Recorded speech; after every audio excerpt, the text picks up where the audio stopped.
पशुपति पारस और चिराग पासवान के बिगड़ते हुए रास्ते को देखकर समझ नहीं आ रहा कि नीतीश कुमार कौन सा चाल चलेंगे या फिर खत्म हो जाएगी एनडीए की गठबंधन की सरकार। आइए जानते हैं। उससे पहले अगर आप भी हमारे चैनल पर नए हैं तो चैनल को सब्सक्राइब कर लें, वीडियो को प्यारा सा लाइक जरूर कर दें।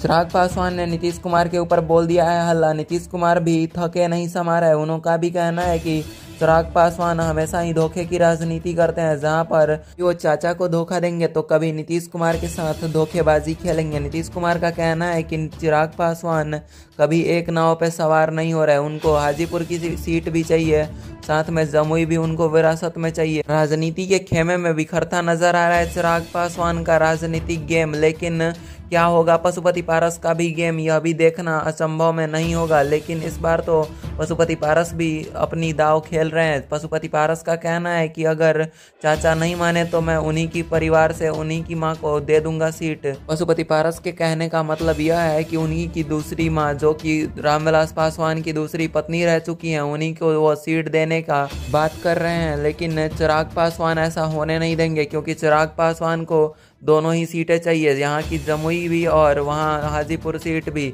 लेकिन समझ नहीं आ रहा कि आखिर चिराग पासवान सारे सीट ले जाएंगे तो आखिर पशुपति पारस कहाँ जाएंगे। चिराग पासवान और नीतीश कुमार की इस लड़ाई के बीच पशुपति पारस फंस गए हैं। आखिर उनका क्या कहना है, यह जानने से पहले आप यह जाने कि चिराग पासवान और पशुपति पारस दोनों ही आपस में तो भिड़ते ही रहते हैं।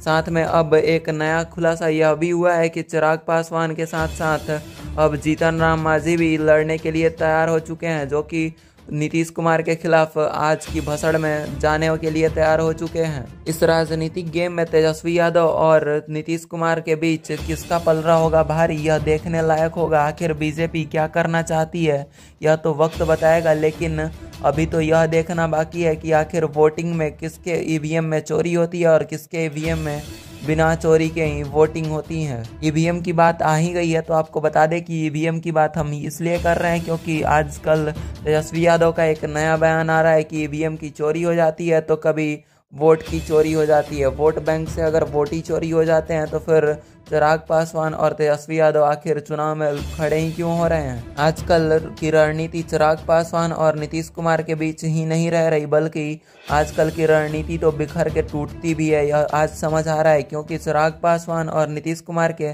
जो 36 के आंकड़े होते थे वो आज देखने को भी नहीं मिलते। जो कि हर दूसरे पोस्ट पे नीतीश कुमार को गालियां देते थे और भर भर के सुनाते थे, उनके आज पोस्ट पे एक भी नीतीश कुमार के खिलाफ बयान नहीं आते। आजकल जीतन राम मांझी भी शांत हो चुके हैं। जीतन राम मांझी जो कि हर दिन और हर रात नीतीश कुमार के खिलाफ बयानबाजी करते थे, उनके भी मुंह आजकल बंद नजर आ रहे हैं।